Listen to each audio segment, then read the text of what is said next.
लेकिन सभा के किनार के लोगों से मैं ये कहना चाहता हूं कि मुझे माफ करना मेरे भाइयों कि मैं जिस अधिकार को लेकर लड़ने के लिए मैदान में उतरा था कि इस तबाह की रेत पर इन 4-5 भाइयों का अधिकार नहीं, मेरे कीर समाज के भाइयों तुम्हारा अधिकार होगा, चाहे वो कीरपुरा के हो, चाहे रजौन के हो, चाहे वो चपलासर के हो, चाहे वो गुराई या मोती के हो या बाला भेंट के हो, इस रेत पे तुम्हारा अधिकार होगा। क्योंकि मैंने चुनाव के दौरान देखे थे कि तुम्हारे रेत के साधनों पर, तुम्हारे ट्रैक्टरों पर जो रेत पड़ी हुई थी उस पर एक एक बीता की जो घास उगाई थी वो इस बात का गवाही दे रही थी कि ये रेत वाले जो लोग हैं जो हाथ जोड़कर तुम्हारा वोट लेने तो आ जाते हैं, लेकिन उसके बाद तवा की रेत को ये खुद ही उठाकर ले जाते हैं। और आप लोग आज भी उस संघर्ष को जो है, मुझे मैं फिर ईमानदारी से कहता हूं कि मैं तुम्हारी लड़ाई में कहीं ना कहीं पीछे रह गया, इसलिए मैं समस्त रेत के किनारे रह रहे लोगों से माफी चाहता हूं। अगर ये समर्थन मुझे मिला होता तो मैं आज पूरी ईमानदारी और ताकत के साथ कह रहा हूं कि तुम्हारे ट्रैक्टरों के ऊपर की जो रेत रखी हुई है वो आज झड़ चुकी होती और आज ये जेसीबी नहीं, आपके ट्रैक्टर तवा की रेत में कूद गए होते। मुझे माफ करना। और मैं अपने तमाम साथियों से कहना चाहता हूं कि यही तो आवाज का मौसम है, न टालो मुझको, आज कुछ जवाबों से निपटने दो सवालों मुझको, मैं तो खरा सिक्का हूं जब चाहे चला लो मुझको, यूं रह कर सरे बाजार न उछालो मुझको। मेरे साथियों, मैंने ऐसी राजनीति नहीं की। मेरा इतिहास इस सोहागपुर शहर को 1980 से पता है। चाचा बंकर चाचा ऊपर मंच पे आ जाओ, ऊपर मंच पर आ जाओ, बुजुर्ग हो आप हमारे। 1980 से लेकर 2023 चल रहा है। ये 43 सालों में कोई ये बता दे कि पुष्पराज पटेल ने कभी गुंडागर्दी इस क्षेत्र में की हो, कोई शहर में की हो, कोई मोहल्ले में की हो, कोई गांव में की हो। मैंने बहुत हाथ जोड़े थे मेरे साथियों कि मत क्या करो ये सब तमाशा जो रात भर आप लोग कर रहे हो। मैंने नहीं मारी थी गाड़ी उनकी गाड़ी में, गाड़ी उन्होंने मेरी गाड़ी में मारी थी। मैं फिर भी हाथ जोड़ने के लिए निकला था। मैं मेरी गाड़ी से उतर के उनको हाथ जोड़ने के लिए निकला था कि आप गलत करिए, आपने मेरी गाड़ी में गाड़ी मार दी। वो सीसीटीवी कैमरा झूठ नहीं बोलता। विधायक जी, बड़े भाई, आप तो झूठ बोल रहे थे, पर वो सीसीटीवी कैमरे ने हकीकत बता दी कि वो लाठियां, वो तलवारें तो आपके भाई आपकी गाड़ियों से निकाल रहे थे, हम तो निहत्थे हाथ आपके पास गए थे। मैं ईमानदारी से ये कहता हूं, चुनाव खत्म हो गया और रणवीर भाई ने जो बात कही वो सही है। विधायकी करने के लिए आओ, दरवाजा खुला है, लेकिन गुंडागर्दी करने आओगे तो दरवाजा तवा का बंद है।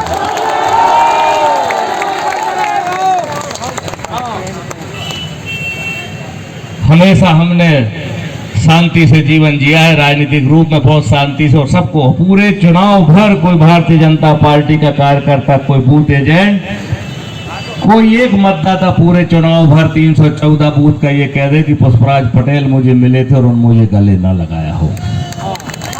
कोई एक व्यक्ति कह दे कि चुनाव प्रचार के द्वारा हमने भारतीय जनता पार्टी के सरपंचों को गले लगाया, जनपद सदस्यों को गले लगाया, तो वोटिंग के दिन तुम्हारे बूथ एजेंट अगर बूथ पर मिले तो मैंने उन्हें गले लगाया। और आपने क्या किया सब पता है। सोहागपुर की जनता ने 1,01,000 से ऊपर वोट देकर ये बता दिया कि सोहागपुर की जनता आने वाले समय में खेत वाले के साथ खड़ी होगी, ना कि किसी रेत वाले के साथ। आदरणीय यशवंत भाई, आदरणीय प्रदीप चाचा, आदरणीय हरगोविंद भैया,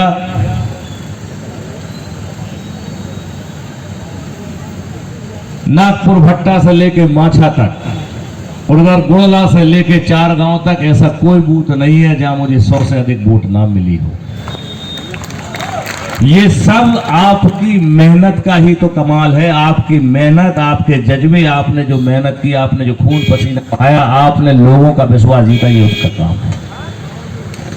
मेरी परिस्थितियां कुछ ऐसी अचानक बन गई थी कि मैं 2 दिन नहीं निकला। बहुत सारे बूथों पर मैं मानता हूं कि मैं नहीं जा पाया। बाला भेंट, छोटी बाला भेंट, बड़ी बाला भेंट, चपलासर, गुराड़ी या मोती, जहां से मुझे बहुत ज्यादा समर्थन नहीं मिला, पर परिस्थितियां थी मेरी, मैं नहीं जा पाया, पान भर रही मेरी परिस्थितियां थी। लेकिन 5 साल है और मैं युवा साथियों से ये कहना चाहता हूं, मैं हाथ जोड़कर निवेदन करना चाहता हूं कि मैं कभी भी मैंने हिंसक राजनीति का कभी भी समर्थन नहीं किया, मैंने उपयोग नहीं किया, मैं कभी इस विचारधारा का व्यक्ति नहीं। जिन लोगों ने साथ नहीं दिया है उनके साथ बैठो, उनसे बात करो, उनसे पूछो कि हमारे साथ रह रहे हो, सुख दुख में हम आपके, आप हमारे साथ रह रहे हो, फिर कारण क्या है कि जब वोट आती है आप लोग अलग हो जाते हो। ये कारण आपको पूछना पड़ेगा। हमारे गांव से भी बहुत सारी वोट इस चुनाव में निकली है, वो तो हमारे अपने लोग थे, उनसे भी पूछो। किसी को मारने से, किसी को डांटने से कोई समस्या हल नहीं होगी, समस्या होगी प्रेम से, बातचीत से। संवाद करो उनसे, जो संवाद होगा तो विवाद दूर होगा, बहुत सारे मतभेद दूर होंगे। यही वो सुहागपुर है। अभी हम नगर पंचायत में हारे, हमारे 5 पार्षद आए, हमने किसी से कुछ नहीं कहा। हमारे पार्षदों के मकान तोड़े गए, हमने किसी कुछ नहीं कहा। हमारे गरीबों के अतिक्रमण हटाए गए, हम उनके लिए लड़े। हमारे अल्पसंख्यक भाइयों के दीवारों पर निशान मारे गए और जेसीबी पहुंचा के खड़ी कर दी गई पोकलैंड की, अगर वोट नहीं दिया तो मकान तोड़ देंगे। हम इस बात को जानते थे। और मोहन पार्षद का मकान भी इसलिए तोड़ा गया था मेरे साथियों कि कांग्रेस पलटवार करेगी और कहेगी कि जिन लोगों ने हमें वोट नहीं दिया उनको हटाओ, पर हम जानते थे वो हमारे अपने लोग हैं। हमने मोहन को मना किया कि मोहन, समय आने पर हम मकान बना लेंगे, लेकिन हमारे एक मकान के पीछे किसी के गरीबों के 10-50 मकान नहीं तोड़े जाने चाहिए, ये अपने लोग हैं।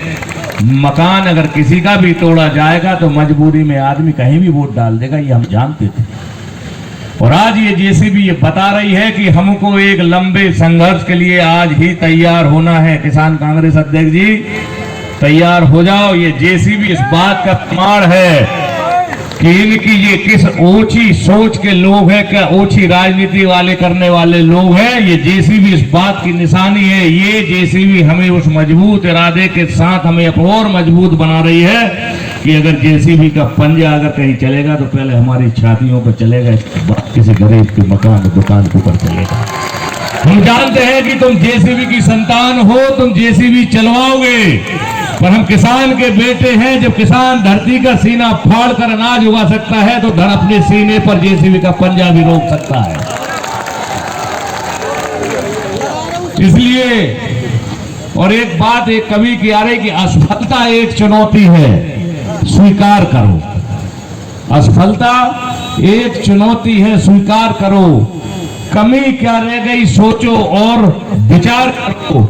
मिले न मंजिल नींद चैन सब त्यागो तुम, मिले न मंजिल नींद चैन सब त्यागो तुम, संघर्षों का मैदान छोड़ मत भागो तुम, बिना किए जय जयकार नहीं होती और कोशिश करने वालों की हार नहीं होती। विधानसभा के मेरे सभी साथियों, ये तो पहली कोशिश थी कि 1700 पे आ गए। तैयार हो जाओ, हमारी अगली कोशिश कितनी बड़ी और कितनी भारी होने वाली है। मैं ये नहीं जानता कि अगली बार कांग्रेस पार्टी किस प्रत्याशी के साथ मैदान में आएगी, लेकिन मैं ये बात जानता हूं कि जिसके साथ आएगी उसको साथ पुष्पराज पटेल आपसे मुकाबला करने के लिए तैयार है। और मैं आज एक बात और पूरी ईमानदारी से कहता हूं, बड़े भाई 4थी बार विधायक बने हो, ईश्वर करे आप मंत्री बनो। मैं ईमानदारी से इस मंच के माध्यम से समस्त कांग्रेसियों के साथ कह रहा हूं कि ईश्वर करे आप मंत्री बने, क्योंकि हम चाहते हैं कि मरुड़ा और रजौन के बीच का रिश्ता बने। हम विकास चाहते हैं, हम चाहते हैं मुहासा का जो औद्योगिक क्षेत्र खाली पड़ा है वो आपके मंत्रित्व काल में वहां पर कुछ उद्योग धंधे लगे। हम चाहते हैं कि हमारी बागरा और छोड़ापुर स्टेशन पर, क्योंकि केंद्र में आपकी सरकार है, आप अगर मंत्री बनेंगे तो वहां पर जो ट्रेनों के उसको क्या कहते हैं, जो माल उतरता है रेक पॉइंट बने ताकि हमारे जो विस्थापित गांव आए हैं जिन्होंने एक तरफा आपको मदद की है, वो हमारे आदिवासी भाइयों को अगर रेक पॉइंट बनता है तो उनको रोजगार मिलेगा। अगर आप मंत्री बनते हैं तो हमें इस बात की आशा भी होगी कि हमारा जो हजारों एकड़ का कृषि फार्म बाबई में पड़ा हुआ है उस पर कृषि विश्वविद्यालय बनाने के लिए आप प्रयास करेंगे। हम ये भी चाहते हैं कि अगर आप बड़े भाई मंत्री बने तो हाय बाबई का इतना बड़ा मैदान है जिसमें प्रदेश स्तर का कोई ऐसा खेल संस्थान बने जिसमें हमारे हजारों बच्चे खेल का प्रशिक्षण लें और अपना भविष्य सुधारें। बड़े भाई हम ये भी चाहते हैं कि अगर आप मंत्री बने तो सोहागपुर की शिक्षा स्तर सुधार सके। आप यहाँ के कॉलेज को अगर सरकारी करा सके तो करा सके और नहीं करा सकते तो एक नया सरकारी कॉलेज लाकर यहाँ पे दे, ताकि जो हमारे अनुसूचित जाति जनजाति और गरीब जो बच्चियां हैं जो 12वीं तक तो जैसे तैसे पढ़ लेती हैं लेकिन कॉलेज की पढ़ाई की मार से वो वंचित हो जाती है। इतनी महंगी शिक्षा है कि वो बेचारी मजबूरी में घर बैठ जाती है। अगर सरकारी कॉलेज होगा तो जो बीए एमए और बीएससी एमएससी वो 45-50 हजार और 1 लाख में कर रही हैं, वही पढ़ाई वो 20,000 और 15,000 में कर सकती हैं। इसलिए हम चाहते हैं कि बड़े भाई एक मुख्यमंत्री जो आपके कहने में एक आदिवासी गांव में उतर जाता है, कहीं नदियों में उतर जाता है, कहीं नालों में उतर जाता है, अगर वह मुख्यमंत्री बनता है तो हम उम्मीद ये रखते हैं कि वह आपको मंत्री जरूर बनाए। मैं मंच के माध्यम से आपको ईमानदारी से अग्रिम शुभकामनाएं देता हूं, लेकिन याद रखना कि आप मंत्री बन रहे हैं ये सोहागपुर वालों की देन है कि चौथी बार बनकर जा रहा है, लेकिन ये जो सोच है आपकी सोच को भी सुधार लेना, जुबान को भी सुधार लेना। हम लोग एक पढ़े लिखे शहर के लोग हैं, यहाँ हम गुंडागर्दी पसंद नहीं करते। यहाँ ये पढ़े लिखे लोगों का शहर है, ये गंगा जमुना तहजीब का शहर है, ये भाईचारे का शहर है, ये कौमी एकता का शहर है, ये खेलों की नगरी है, ये पान सुराही का शहर है, याद रखना। और इस शहर ने ये बता दिया कि एक शहर का अगर बेटा जब भी मैदान में उतरेगा वो इसी तरह उसके समर्थन में खड़ा होगा। ये एक पुष्पराज नहीं, आगे आने वाले समय में भी जब कोई चुनाव में उतरेगा तो ये शहर उसके लिए इसी तरह अपना दिलो जान निछावर कर देगा। मैं इस मंच के माध्यम से इस स्टेज पर आज जब आभार सभा के लिए यहाँ खड़ा हुआ हूं,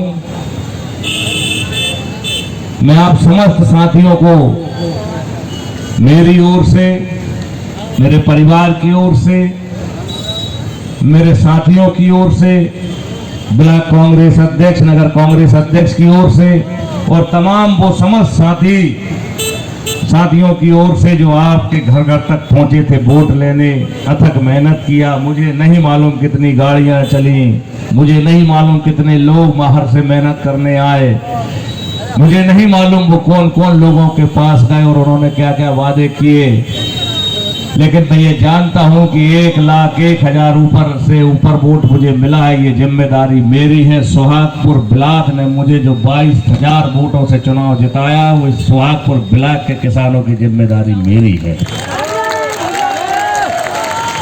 मैं इस मंच के माध्यम से माननीय जिलाधीश महोदय, अगर आप तक मेरी आवाज जा रही है, मेरी पहचान एक किसान के बेटे के रूप में है, किसान के नेता के रूप में